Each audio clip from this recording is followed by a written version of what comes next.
Mark didn't even clock out. He just grabbed his keys and stormed out of the break room like a man possessed. No one stopped him. What could we even say? The guy just heard his marriage implode through a speakerphone. Now we didn't hear from him for the rest of the day.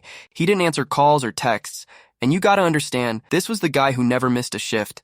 The kind of dude who showed up with the flu just to avoid taking a sick day. That night, all of us were in the group chat like, you think he's okay? Did he do something stupid? Someone checked the news just in case. It was real silence. Heavy kind. Until the next morning. 7:58 a.m. Mark walks in. Not late, not early, just on time. Same uniform, same lunchbox, but a different man. His face looked hollow like he hadn't slept.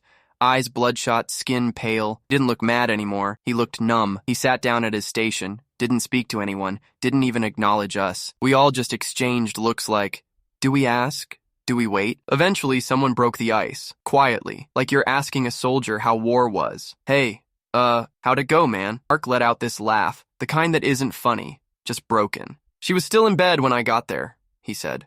He looked straight ahead, like he was watching it in his mind again. Still in bed, with him. Like nothing happened. So here's what happened when he got home. Mark unlocks the front door. Slowly, quietly. Like he's walking into a crime scene. He hears them upstairs. Still going at it. It had been 30 minutes since the call. This wasn't some quick fling. This was routine. Practiced.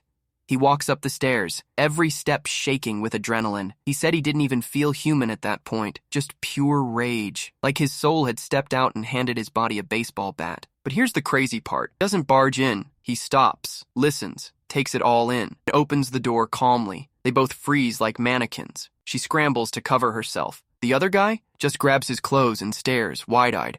Mark said they didn't say a word at first, just a long, horrifying silence.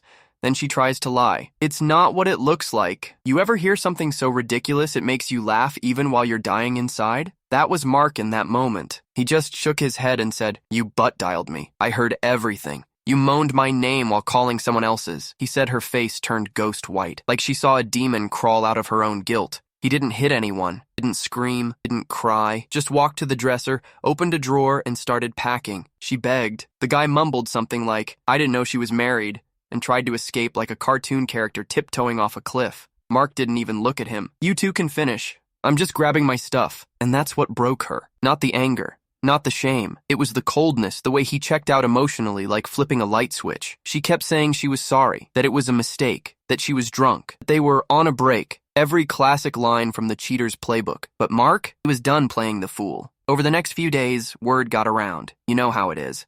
Someone tells someone, and before you know it, half the building knows the guy's wife turned his life into a phone call from hell. Mark didn't flinch. He showed up every day, did his job, ate lunch in silence. He wasn't the same, though. The spark?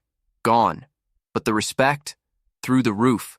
Because when everything fell apart, he didn't swing, didn't scream, didn't make a scene. He just walked away with his dignity intact. And that takes a kind of strength most people never find. But it's not over yet, because 2 weeks later, she came to his job. And what happened next? Well, let's just say it turned the whole warehouse upside down. Stick around for part 3. It's about to get messier.